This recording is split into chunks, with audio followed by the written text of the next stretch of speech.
गोपिका जना प्रमद संकुलाः कृष्णा पंकजे क्षणा अमृतधारया कृष्णा संप्लुता इव स्तिमिततां कृष्णा ददुस्त्वत्पुरोगताः।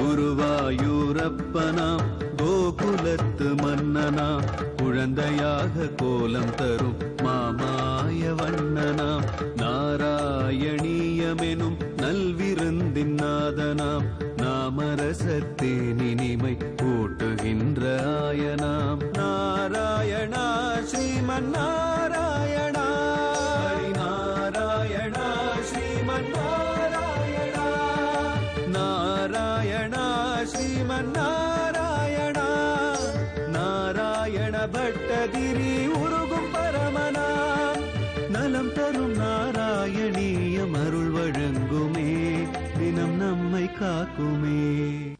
பாணோ வேணுகோ பிரகிருதி சுகுமாரா கிருதௌ பால்யலக்ஷ்மீ பார்ஸ்வே பாலாகா प्रणय सरसालोकिताबाङ्घलीलाकाम् मौळौ भर्गमो मधुरवदनं भोरुके मौक्त्यमुक्त्रे द्याहर्त्राकारं किमपि कितमं ज्योतिरवेशयामकाम्. நாராயணியத்துல பட்டத்ரி 20வது தசகத்துல உத்தமமான சரித்திரங்களை எல்லாம் வர்ணிச்சுட்டே வந்தவர். நாபி பண்ணக்கூடிய புத்திரகாமேஷ்டி யாகத்துல பகவான் சாட்சாத்காரமாக தான் காட்சியளிச்சு ரித்விக்குகள் எல்லாம் ஆனந்த பாஷ்பத்தோட இப்படிப்பட்ட கிரீடம் கூட சூட்டாவதம்சனாக பகவான் ஒரு பூர்ணாகுதியில தோன்றி இருக்காரே.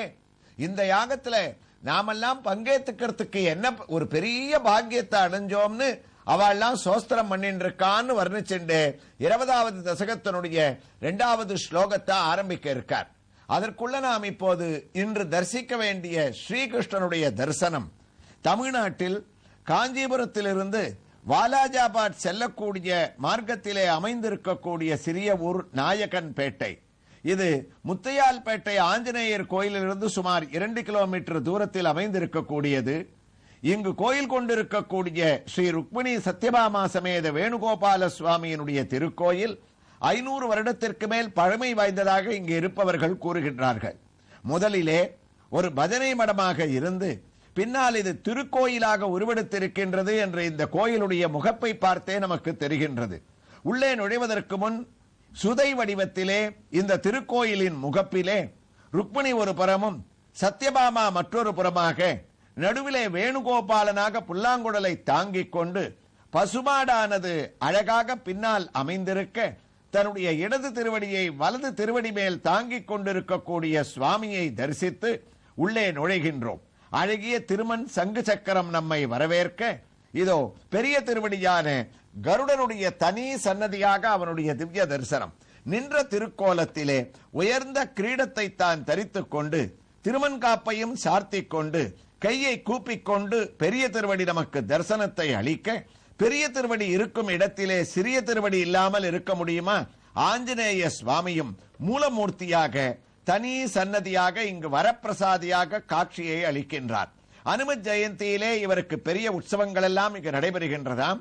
நின்ற திருக்கோலத்திலே பக்த தாச ஆஞ்சநேயனாக கையை கூப்பிக்கொண்டு அழகாக நமக்கு ஆஞ்சநேயன் காட்சியளிக்க, பெரிய திருவடி சிறிய திருவடியின் திவ்ய தரிசனத்தோடு விமானத்தை தரிசிக்கின்றோம். விமானத்திலே மகாவிஷ்ணு அமர்ந்த திருக்கோலத்திலே சங்கு சக்கரத்தோடு நமக்கு எளிமையாக காட்சியை அளிக்க, இருபுறனும் கருடன் இங்கு மறுபடியும் சுதை வடிவத்திலே அலங்கரித்திருக்க, தசாவதாரத்தில் ஒரு அவதாரமான வாமன மூர்த்தி இங்கு நின்ற திருக்கோலத்திலே நமக்கு காட்சியை அளிக்க, இந்த திருக்கோயிலிலே எழுந்தருளி இருக்கக்கூடிய உற்சவ மூலமூர்த்திகளை தரிசிப்பதற்காக உள்ளே நுழைகின்றோம். இதே சந்தர்ப்பத்தில் நாம் நாராயணியத்திலே நாராயண பட்டத்ரி 20வது தசகத்தின் 2வது ஸ்லோகத்தை எவ்வாறு தொடங்குகின்றார் என்பதையும் சிரவணம் செய்வதற்காக குருவாயூருக்கு திரும்பிவிட்டோம். பட்டத்திரியும் துவங்கிவிட்டார். குருவாயூரப்பா, அபீஷ்டுதஸ்தத்ர முனீஸ்வரைஸ்த்வம் ஆஜ்ஞஸ்வதுல்யோ சுதமர்த்தியமானக ஸ்வயம் ஜனிஷ்யே ஹமிதி ப்ருவானக திரோதத பர்கிசி விஸ்வமூர்த்தே. இந்த நாபி குழந்தைக்காக புத்திரகாமேஷ்டி யாகம் பண்ண அதுல பகவான் திவ்ய தரிசனத்தை கொடுத்துட்டு இருக்கார். அப்ப அந்த யாகத்துக்கு வந்த ரித்விக்குக்கெல்லாம் பரம சந்தோஷத்தோடு எழுந்து கையை கூப்பி, எம்பெருமானே, நாங்க பண்ண பாக்கியம் தான் என்ன, திருக்கண்டேன் பொன்மேனி கண்டேன், திகழுமருக்கன் அணிநிறமும் கண்டேன், பொன்னாழி கண்டேன், புரிசங்கம் கை கண்டேன்னு உங்களுடைய திவ்ய தரிசனத்தை நாங்க இந்த யாகத்துல பங்கேற்றதுனால அடையக்கூடிய பரமபாகியத்தை அடைஞ்சமே. ஆனா சர்வேசனான பிரபுவே, ஒரே ஒரு சந்தேகம் எங்களுக்கு. சாதாரணமா மகாவிஷ்ணுவான தாங்கள் காமியார்த்தமா பண்ணக்கூடிய யாகங்கள்ல பங்கேற்கிறது கிடையாது. அந்த இடத்துல வந்து திவ்ய தரிசனத்தை நீங்க அளிக்கிறது இல்ல. ஆனா யாகத்துக்கு உண்டான பலனை கொடுத்துருவேன். அதையும் மீறி இங்க நீங்க வந்திருக்கேன்னு சொன்னா யாகத்தை பண்ணக்கூடிய எஜமானனான நாபியினுடைய ஒரு பெருமை எங்களுக்கு தானாகவே தெரிகிறது. அப்படிப்பட்ட ஒரு உயர்ந்த அவன் ஒரு ஜீவாத்மாவாக இருப்பதனால தான் அவனுக்கு அனுகிரகம் பண்றதுக்காக நீங்க யாகத்துல வந்திருக்க.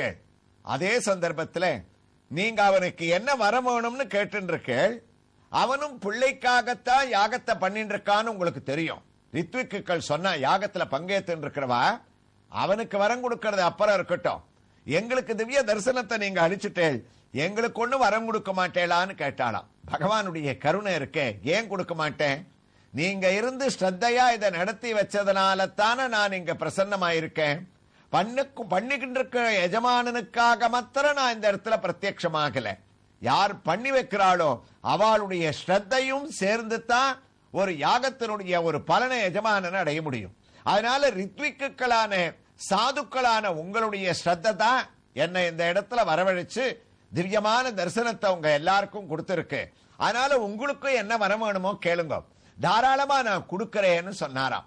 உடனே வா கேட்டா, பிரபோ எங்களுக்கு ஒண்ணு வேண்டாம், காமியார்த்தமா நாங்க என்ன கேட்க போறோம், எங்களுக்கு வேண்டியது ஒன்னே ஒண்ணு என்ன தெரியுமா, நீ கண்டிப்பா அனுகிரகம் பண்ணணும். கடைசி காலத்துல எங்களுக்கு பிராணன் போற சமயத்துல ஒரு கால் ஞாபகம் எல்லாம் தப்பினா கூட அந்த ஒரு நிலைமையில எல்லாரும் ஏதேதோ வாயில வந்ததை பேசுவான்னு சொல்லி நாங்க கேட்டிருக்கோம்.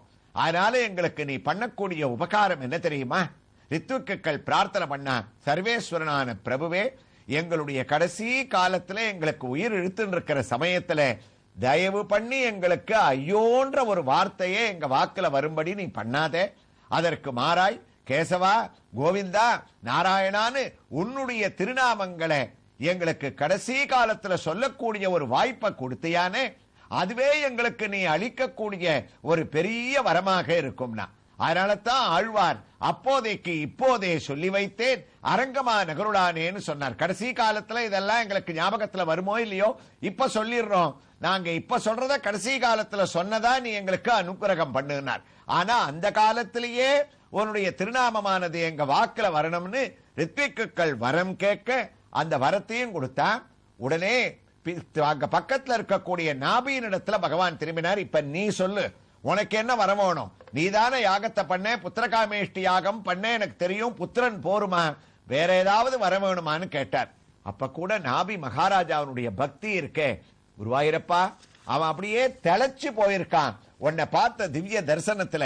அதனால அவனுக்கு பேச்சு வரல. ஸ்வயம் ஜனிஷ்யே அமிதி ப்ருவானக, அவனால கேட்க முடியலன்னு உடனே பக்கத்துல இருந்த ரித்விக்குகள், யாகத்தை பண்ணக்கூடிய சாதுக்கள் அவனுக்காக பரிந்து கேட்டாளாம். பிரபோ, அவனுக்கு தங்களை பார்த்த ஆனந்தத்துல நாபி மகாராஜாவுக்கு தொண்டை அடைச்சு போயிடுத்து, பேச்சு வரல, கண்கள்ல தாரதாரியாய் பிரேம பக்தியினால ஜலம் பெருகின்றே இருக்கு. அதனால அவன் சார்பா நாங்க கேட்கிறோம், சாக்ஷாத் மகாவிஷ்ணுவான உங்களை மாதிரி ஒரு பிள்ளை அவன் வம்சத்துல வேணுமா, சர்வ சாட்சா்காரத்தோட உங்களை மாதிரி ஒரு பிள்ளை அவனுக்கு அனுகிரகம் பண்ண முடியுமான்னு கேட்கிறா. பகவானும் சிரிக்கிறாராம். ஏன் முடியாதான்னு ரித்விக்குகள் கேட்கிறா. செவ்வை சூடுவார் தமிழ் பாகவதத்துல சொன்னார், ஆற்றல் வேள் நாபி வேள்வியாற்றலும் கருணை கூர்ந்து காற்றறி சிறை புட்பாகல் கருமுகில் எனத் தோன்ற மாற்றரு நில் பொல்மைந்தல் வழங்கனையாமே வந்து தோற்றுதும் என்று வேதத்தின் முதல் அருளினானாள். பகவான் சொன்னாரானா எதுக்காக சிரிச்சல் தெரியுமா? உங்க கேள்வியே எனக்கு ஒரு வினோதமா இருக்க. நீங்க உங்கள மாதிரி ஒரு பிள்ளை நாபிக்கு நீங்க கொடுக்கணும்னு கேட்டா என்ன மாதிரி ஒருவன் உலகத்துல இருக்கா மாதிரி எனக்கே இதுவரைக்கும் தெரியலையே. பரமாத்ம ஸ்வரூபமான என்னிடத்துல வந்து என்ன மாதிரி ஒரு பிள்ளை வேணும்னு நீங்க கேட்கறீங்களே, அதைத்தான் எப்படி கொடுக்கறதுன்னு எனக்கு தெரியல. பின்ன என்ன பண்றதுன்னா ரித்விக்குகள், குருவாயிரப்பா உன்னுடைய கருணை இருக்க, என்ன மாதிரி ஒத்தன் இல்லாததனால நான் ஒரு காரியம் பண்றேன். இந்த நாபிக்கு மனு வம்சத்துல நானே வந்து திரோததா பர்கிஷி விஸ்வமூர்த்தே ஸ்வயம் ஜனிஷ்யே அமிதி ப்ருவானக ஸ்வயம் ஜனிஷ்யே. ஸ்வயம்னா என்ன அர்த்தம்? குருவாயிரப்பனை பார்த்து நேர சொல்றார் பட்டத்திரி, குருவாயிரப்பா நீயே வந்து நாபிக்கு ரிஷபதேவன்ற ஒரு பிள்ளையாக பிறப்பதாக அனுகிரகத்தை பண்ணையாமே, உன்னுடைய ஒரு கருணை யாருக்கு வரும்னார். பகவான் நேர வந்து இப்படி ஒரு அனுகிரகத்தை பண்ணியிருக்கார். பின்னாடி ராமாவதாரத்துல இதே மாதிரி தசரதர் இதே வம்சத்துல ஒரு புத்திரகாமேஷ்டி யாகத்தை பண்ண போறார்.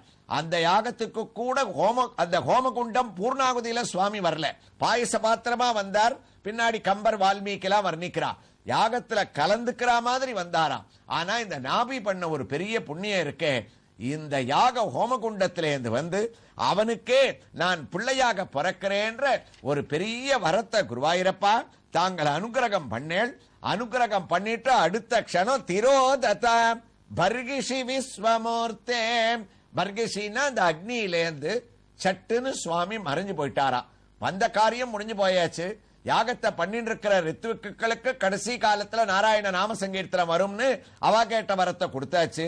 என்ற மாதிரியே ஒரு பிள்ளை உலகத்துல இல்ல, நானே வந்து உங்களுக்கு பிள்ளையாக பிறக்கிறேன்னு சொல்லி 2 வரத்தையும் கொடுத்துட்டு அடுத்த க்ஷணம் குருவாயிரப்பா அந்த நாபியினுடைய யாகத்திலிருந்து நீ மறைஞ்ச, அவர்களும் பூர்ணாகுதியை பூர்த்தி பண்ணி ரித்விக்குகளுக்கு பண்ண வேண்டிய மரியாதைகளை எல்லாம் பண்ணி அந்த யாகத்தை பூர்த்தி பண்றா. மகாராஜாவான நாபிக்கு பரம சந்தோஷம். யாருக்கு தான் சந்தோஷம் இருக்காது? ஏன்னா இந்த மனு வம்சத்துல எப்படியெல்லாம் பகவான் யார் தபஸ் பண்ணாலும் இந்த வம்சம் பண்ண ஒரு பெரிய புண்ணியம் இருக்க. முன்னாடி சரித்திரத்துல 2-3 தசகத்துக்கு முன்னாடி மகாவிஷ்ணுவே பிருத்தூன்ற ரூபத்துல பிருது சக்கரவர்த்தியாக வந்து அவதாரம் பண்ணி அந்த வம்சத்துல வேணன்னு ஒருத்தன் பண்ண அட்டகாசங்கள்லாம் அடக்கி பூமாதேவி கிட்டேந்து எல்லாத்தையும் மீட்டு காமதேனுவா நமக்கு கறந்து கொடுத்தாருன்னு சொன்னோம். உடனே அதே வம்சத்திலேயே வந்த நாபிக்கு மகாவிஷ்ணுவே இப்பதான் உங்க வம்சத்துல பிருதுவா வந்து படாத கஷ்டப்பட்டனேன்னு சொல்லல, கவலைப்பட வேண்டாம், நானே புத்திரனாக வரேன்னு சொல்லி அந்த இடத்துல இருந்து அந்தர்த்தியானம் ஆனதுனால மகாராஜாவுக்கு பரம சந்தோஷம். எப்ப வந்து நீ அவதாரம் பண்ண போறேன்னு காத்துட்டு இருக்கான்.